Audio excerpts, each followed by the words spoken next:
When we did a podcast back in March, you spoke on that, I remember, about some of the insecurities you had when you first started writing about not wanting to be just another typical sad singer-songwriter.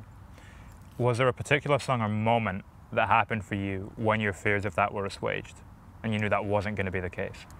On the first EP, I suppose that's kind of why I put Been Thinking About You on the record, because I just thought, yeah, it just sort of, it teases that there could be more of that kind of thing to come rather than it, you know, on the next thing, and it's just rock and roll from nowhere. So I put that there for that, but also because I just like that kind of music, and as I've said to you before, a part of me does feel a wee bit insecure about that, even though I think it's a bit silly now. I mean, that EP was the last time that we heard from you, back in February, yeah, when it was released. What topics have you been exploring in your songwriting lately? To be honest, a lot of similar stuff in terms of it being all introspective. Is that the right word? Yeah. Still all about all of my thoughts and feelings, and you know, I don't tend to tackle too much outside of myself, because, you know, as Alanis Morissette once said, actually, something along the lines of, you know, she can't figure her own shit out, let alone anyone else's or the world's problems, so just stick to what you know. So I think that's kind of what I do, just because, yeah, I get the most out of it, I suppose, as well. But yeah, a lot of sort of mental health stuff recently. Does that feel quite tied to lockdown? Yeah, I mean, I think I've always sort of, I do have songs that I wrote about the sort of state of my mental health before lockdown, but I definitely think that being cooped up in one space for a long time definitely brought a lot of that stuff back up for me. So yeah, I think a lot of my songwriting recently has been very, very like that. Is that something, you know, we were speaking before this, is that something you experienced as well a few weeks ago when you were in isolation for 10 days? It was weird in isolation. I feel like I was very prepared for that to happen, so yeah, as a result of thinking that I would struggle, I planned out, you know, I had a little routine set out for myself. You know, I'm going to read like bits of each book I was reading at the time, like bits of each a day, and, you know, write classic, like, what are you grateful for today, like small things that I could pick out from my day in isolation that was actually quite good, and just journaling and knitting. I got into knitting, so I finished my scarf. Nice. Which was a big deal. Just in time for winter. Exactly. So because I was prepared for it, I actually think I dealt with it surprisingly okay, which is good. What were some of the things you were writing down that you were grateful for? Oh my God, so many just silly things, like, well, not silly, like my mum got me a sunflower one day. She just brought one in and I put it by my window, and I had like another flower pot there, and I had the window open the whole time, and I was just so grateful for my window because I would sit there and knit during the day, have the breeze coming in, just feeling like you're outdoors a bit with the flowers. So it's stuff like that, just, you know, and, you know, silly FaceTime calls with friends and all that kind of sort of stuff. I'm sure I remember writing some things that I thought were totally ridiculous, but I can't actually remember now. But it's weird how that stuff actually really does lift your mood. I've been told so many times to do stuff like that, and I've just gone, ugh, as if, but it does, it helps. So get on it. Is it ever something you would bring in outside of isolation? Is it things you would carry into your daily life? Yeah, I want to. I didn't do it yesterday, but I'm going to do it today. From what I can remember of yesterday, I'll write some things down, write stuff about today, and yeah, I want to make a conscious effort to kind of do that, because life moves too fast. sometimes you've got to slow down. I mean, in terms of your songwriting, when you go into that, is that something in a similar way that can lift your mood and change what you were feeling when you went into that process? Or will it just tend to emphasize what you were feeling anyway already? I was actually talking to a friend the other day about this and how it's just kind of sometimes a bit of a light bulb moment where you're feeling something but it's not totally clear and it's just a bit muddy, and all of a sudden you write this song that kind of perfectly encapsulates and what you're feeling. It's more of how you feel rather than what you're thinking, and I think that's why obviously music, it captures a feeling more than anything else, and so it just kind of goes, oh right, that's what that was. Great, that feels amazing. So it does kind of lift your mood. How often would that happen when you write a song that perfectly encapsulates it in that way? Well, every song I've released, really. Wow. Yeah, just that's it. Yeah. I suppose that's what it's about for me. That's the songs that I connect with that I've written are ones that feel like, yeah, that feeling is coming across and translating for me anyway, and hopefully other people feel something similar. Does this come back to what we spoke about last time as well, about how your songs often contain one fragment of yourself? When it perfectly encapsulates it, is it just that it is a very honest depiction of one side to you and one aspect of yourself? Yeah, definitely. Just,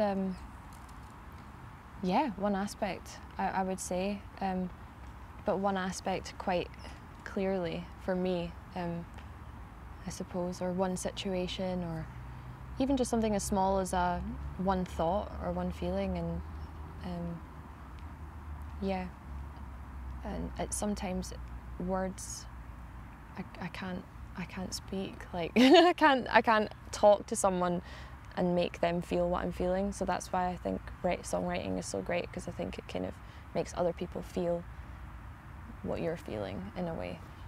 It's interesting what you're saying about sometimes you write a song because you can't figure out what you want to say. After you've written that song, does it then make it easier to have conversations on the same topic? Probably, actually. Yeah. I wrote a song recently, actually, the one with Gabe that's coming out.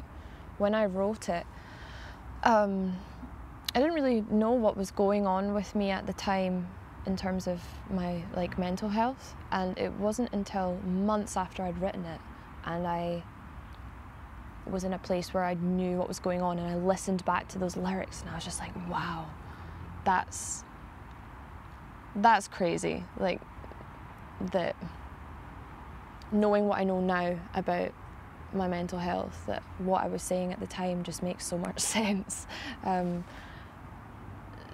So I was able to communicate what was happening to me at the time without saying what it was, in a weird way. Did that song help on the path to figuring out some answers about your mental health? Did writing it push you on a certain kind of trajectory? Maybe. It did take a while, though, after I wrote the song, but very possibly. Because like I said, when you do get it, when you write something and you just get that feeling and you understand it, it does make it just easier to process a wee bit. So probably did help.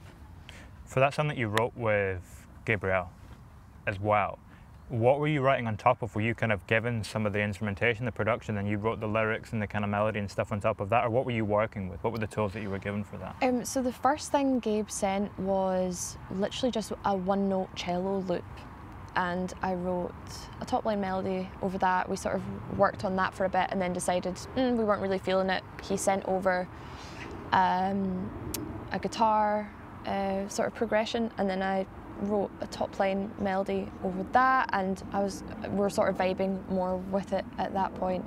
I really enjoyed the melody over those chords that he sent, and so we just managed to build it from there. But yeah, he did all of the instrumentation, and I just did the top-line melodies over that So, which was really fun. I've never done that before. So that was really, I enjoyed it a lot. And it's really cool to see how, sorry, I'm rambling on about it now, but it's really cool to see how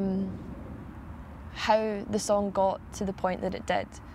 Because obviously he was the producer and he's like piecing all of this like shit together, and he just really pulled it out of the bag. So I'm excited for people to hear it. I think people will like it, hopefully. When you're writing on your own music, when does that happen for you? Saying, you know, he kind of gets a full idea of the whole picture. When does that happen for you typically during the process of writing a song? When will you be able to see the kind of full, you know, map of it and what it's going to become from your demo? I think it depends on the song. But I think for the ones on Cubicle, I kind of already had that all mapped out in my head because I'd been demoing a lot on GarageBand or whatever. And for this new music I've recorded recently, I feel like all of it before going into recording was already very much mapped out in my head. And yeah, just from kind of when I've written it, to be honest. That doesn't always happen, but for recently it's been that way.